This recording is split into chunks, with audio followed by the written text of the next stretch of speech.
Hello dear students. तो इस video में हम लोग देखेंगे डस्ट ऑफ स्नो जो पोयम है उसके मल्टीपल चॉइस क्वेश्चन को। तो देखिए आपका फर्स्ट क्वेश्चन है, हु सुक डाउन द हेमलॉक ट्री। ये पूरा क्वेश्चन जो है ये है कि हु सुक down the dust of snow from hemlock tree on the poet. मैंने हेमलॉक ट्री से पोएट के ऊपर किसने गिराया, किसने सुक डाउन मतलब किसने नीचे गिराया। तो आपका आंसर होगा ए, क्रो। जब पोएट जो है जा करके हेमलॉक ट्री के नीचे बैठा हुआ था तो वहाँ पर क्या हुआ कि क्रो ने डस्ट ऑफ स्नो को पोएट के ऊपर गिरा देता है। तो आपका इस फर्स्ट क्वेश्चन का आंसर होगा क्रो। सेकेंड क्वेश्चन है, what fell on the poet. Poet के ऊपर कौन सी चीज़ गिरी, पोएट के ऊपर क्या गिरा। तो आपका आंसर होगा B, dust of snow. Third question है, in what mood was the poet earlier. Poet का मूड इससे पहले कैसा था, यानी जब पोएट के ऊपर डस्ट ऑफ स्नो नहीं गिरा था उस उससे पहले पोएट का जो मूड था वह कैसा था। तो उसका मूड जो था आपका आंसर होगा सी, सैड। पोएट जा करके वहाँ बैठा, उस समय वो बहुत ज़्यादा दुखी था। जब पोएट के ऊपर डस्ट ऑफ स्नो क्रो गिरा देता है तो पोएट का मूड यहाँ पर थोड़ा सा चेंज हो जाता है। फोर्थ क्वेश्चन है, what was the effect of the fall of the dust of snow on the poet. मतलब व्हाट वाज द इफेक्ट, क्या प्रभाव हुआ, क्या प्रभाव उत्पन्न हुआ of the fall of the dust of snow, dust of snow के गिरने से ऑन द पोएट, पोएट के ऊपर। पोएट के ऊपर जब डस्ट ऑफ स्नो क्रो के द्वारा गिरा दिया गया तो पोएट के मूड में, उसके हालात, उसके कंडीशन में क्या सुधार होता है, क्या इम्प्रूव आता है, क्या प्रभाव आता है। तो आपका आंसर होगा ए, चेंज्ड हिज मूड। पोएट का मूड जो होता है पूरी तरीके से चेंज हो जाता है, यानी बदल जाता है। फिफ्थ क्वेश्चन है आपका, पांचवा क्वेश्चन है, आप देखिए फिफ्थ क्वेश्चन है, what was saved for the poet. What was saved for the poet, माने पोएट के लिए कौन सी चीज़ थी जो बच गई। पोएट क्या बताना चाहता है उस पोयम में कि जब डस्ट ऑफ स्नो गिरा तो पोएट के लिए कौन सी ऐसी चीज़ थी जो बच गई।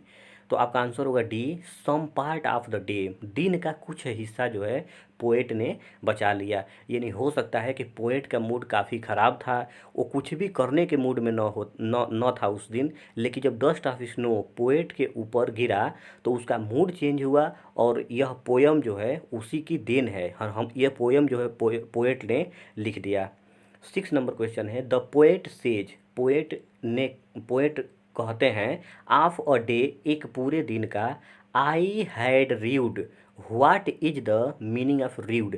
तो यहाँ पे रीव्ड का मीनिंग आपसे पूछ रहा है। तो रीव्ड का मतलब होता है दुख में होना, पश्चाताप करना। तो इसका आंसर होगा आपका बी, हेल्ड इन रिग्रीट, पछतावा करना, दुख में होना, पश्चाताप करना। आपका आंसर होगा बी।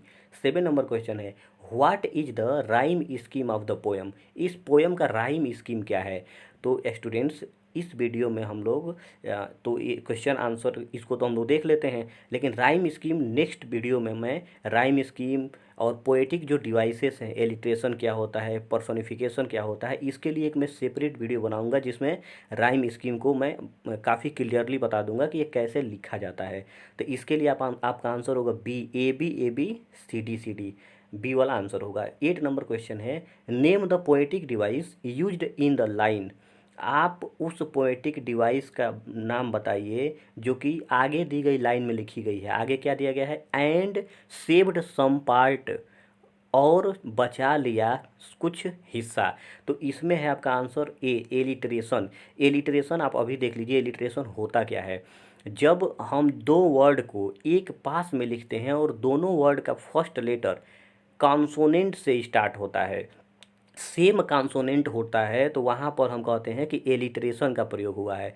जैसे इसमें आप देख रहे हैं कि एंड सेव्ड सम पार्ट, तो सेव्ड और सम, सेव्ड का स्टार्टिंग शुरू, सेव्ड जो है स्टार्ट शुरू हो रही है यस से और सम भी शुरू हो रहा है आपका यस से, यानी यस और उस सम का यस दोनों आपका कॉन्सोनेंट हैं, इसलिए यहाँ पे एलिट्रेशन हो जाएगा। एलिट्रेशन पूरे लाइन में भी हो सकता है, या पूरे लाइन में एक दो वर्ड छोड़ करके भी अगर दो कॉन्सोनेंट साउंड रिपीट कर जाते हैं, मतलब दो वर्ड का कॉन्सोनेंट साउंड सेम हो जाता है, एक ही कॉन्सोनेंट साउंड होता है, तो वहाँ पर होगा आपका एलिट्रेशन। तो एलिट्रेशन आप समझ गए होंगे, यहाँ पर एंड शेप्ड सम पार्ट का में एलिट्रेशन यूज हुआ है। एलिट्रेशन वाले शब्द कौन से हैं? शेप्ड सम, शेप्ड का यस और सम का यस दोनों ही आपके कॉन्सोनेंट हैं, इसलिए यहाँ पे किसका यूज हुआ है? एलिट्रेशन का यूज हुआ है। ऐसे ही आप जितने भी आगे पढ़ेंगे उसमें आप इसको अप्लाई कर सकते हैं।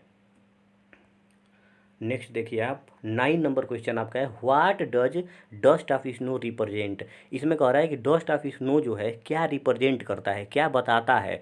डस्ट ऑफ स्नो किस चीज़ का प्रतीक है?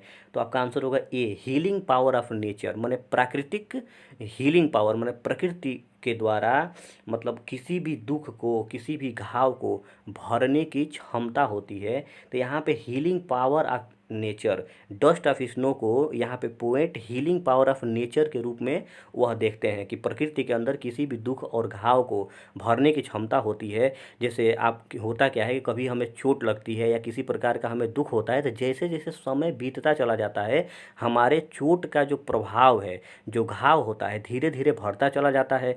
और हम अगर दुखी रहते हैं तो जैसे जैसे समय बीतता चला जाता है हमारे हमारे दुख का जो प्रभाव होता है कम होता चला जाता है। तो इसी को कहते हैं हम हीलिंग पावर। हीलिंग, हील से बना है हीलिंग। हील का मतलब होता है घाव इत्यादि, फोड़ा फुंसी इत्यादि का भरना, किसी चीज़ का ठीक होना, इम्प्रूव करने को हम हील कहते हैं। तो यहाँ पे वही कह रहा है कि what does dust of snow represent, dust of snow क्या रिप्रेजेंट कर रहा है? तो पोयम में जो है पोएट का यह मानना है कि यह हीलिंग पावर ऑफ नेचर है, मतलब प्रकृति में ऐसी शक्तियाँ हैं कि हमारे दुखों को, हमारे किसी भी प्रकार के कष्ट को हील हो जाता है, मतलब ठीक हो जाता है जैसे जैसे समय बीतता चला जाता है। तो इसका आंसर होगा आपका ए, हीलिंग पावर शो कर रहा है। The crow and hemlock tree symbolise. 10 और लास्ट क्वेश्चन है आपका, क्रो एंड हेमलॉक ट्री, कौवा और हेमलॉक ट्री दोनों किस चीज़ के प्रतीक हैं? यहाँ पे कहने का मतलब है कि क्रो गुडनेस के लिए है ना, बैड के लिए है, हैप्पी के लिए है, उसी तरीके से हेमलॉक ट्री भी किस चीज़ का प्रतीक है? तो यहाँ पे आपका सॉरो, दुख का प्रतीक है। क्रो जो कि कौवा होता है, और कौवे का जो कलर होता है ब्लैक होता है, और ब्लैक हमेशा दुख का प्रतीक होता है, शोक का भी प्रतीक होता है। ठीक है। हेमलॉक ट्री एक पॉइजनस ट्री है। हेमलॉक ट्री धतूरे का पेड़ जो होता है जहरीला होता है, और जहर हमेशा जो है शोक का, दुख का ही प्रतीक होता है, यह हैप्पी का प्रतीक नहीं होता है। तो यहाँ पे crow and hemlock tree symbolise, यह दोनों ही चीज़ें प्रतीकात्मक हैं, प्रतीक हैं किस चीज़ के? मतलब यहाँ पे सौरो, दुख के प्रतीक हैं। तो स्टूडेंट्स यहाँ पे हम लोगों ने 10 क्वेश्चन कंप्लीट किए। ये सभी क्वेश्चन आप देखेंगे, इसमें आप इस देखेंगे, कमेंट करेंगे, और नेक्स्ट पार्ट में हम लोग नेक्स्ट जो चैप्टर है उसको कंटिन्यू करेंगे, और इसके chapter line by line chapter भी हम लोग कंटिन्यू करेंगे। और इसको आप अपने फ्रेंड्स में और जो भी आपके मित्र हैं वहाँ इस वीडियो को शेयर आप जरूर करेंगे, सब्सक्राइब भी करेंगे। आइए इसके वर्ड पावर को देख लेते हैं, इसमें कौन कौन से वर्ड पावर दिए गए हैं। फर्स्ट है आपका वर्ड वे, इंग्लिश मीनिंग है इसकी मैनर। वे का मतलब होता है मैनर, सिद्धांत, कार्य करने का तरीका। किसी काम को आप किस तरीके से करते हैं, आपका काम करने का जो तरीका होगा उसको वे बोलेंगे। वे मतलब मैनर, है ना, काम करने का तरीका, बात करने का तरीका, शिष्टाचार भी होता है मैनर का मतलब। क्रो, क्रो क्या है? अ बर्ड, एक पक्षी है, जो क्या, कौन सी पक्षी है? कौवा। हैज गिवेन, हैज गिवेन का मीनिंग दिया आपका प्रोवाइडेड, माने दिया गया है, प्रदान की गई है, जो चीज़ें आपको दी गई हैं, प्रदान की गई हैं, उसको हम क्या बोलेंगे? Has given. प्रोवाइडेड, जो चीज़ें उपलब्ध करा दी गई हैं। प्रोवाइडेड का मतलब उपलब्ध करा दिया गया है, आपको दे दिया गया है, प्रदान करा दिया गया है, ये प्रोवाइडेड का मतलब होगा। My heart self body organ, heart, my heart का मतलब अपने ही शरीर का कोई पार्ट, तो इसका हो जाएगा मेरे हृदय से। माई हार्ट माने मेरे हृदय के द्वारा, और माई हार्ट क्या है? सेल्फ बॉडी ऑर्गन, हमारे ही बॉडी के अंदर का एक पार्ट है। चेंज का मतलब होता है ऑल्टरेशन, परिवर्तन, बदलाव। चेंज मतलब ऑल्टरेशन, परिवर्तन, बदलाव, है ना, चेंजिंग। मूड का मतलब स्टेट ऑफ माइंड, इसको बोलते हैं मनोदशा, इसकी हिंदी होगी मनोदशा। और स्टेट मूड, मूड का इंग्लिश में अगर हम मतलब देखेंगे तो स्टेट ऑफ माइंड, आपके माइंड की अवस्था। आपको जैसे पता है कि हमारा जो मूड होता है, सोचने का तरीका जो होता है, टाइम के अकॉर्डिंग चेंज होता रहता है। आप सुबह में थोड़ा अच्छा फील करते हैं, जैसे जैसे समय बीतता चला जाता है थोड़ा सा दिक्कतें शुरू हो जाती हैं, माने टाइम के अकॉर्डिंग मूड हमारा चेंज होता रहता है। और वर्क के अकॉर्डिंग, है ना, सिचुएशन के अकॉर्डिंग स्टेट ऑफ माइंड क्या होता है, बदलता रहता है, उसी को कहते हैं मूड। मूड का मतलब होता है स्टेट ऑफ माइंड, किसी टाइम पे आपका माइंड किस अवस्था में है, गुड है ना। तो ये सब चीज़ें हैं। सेव्ड का मतलब होता है स्केप्ड, बचाया, है ना। सेव्ड माने बचा लेना, कुछ हिस्से को बचा लेना, कुछ पार्ट को बचा लेना। रिव्ड, हेल्ड इन रिग्रेट, दुखी, दुख रहा या दुख में होना, किसी चीज़ का पश्चाताप करना, है ना।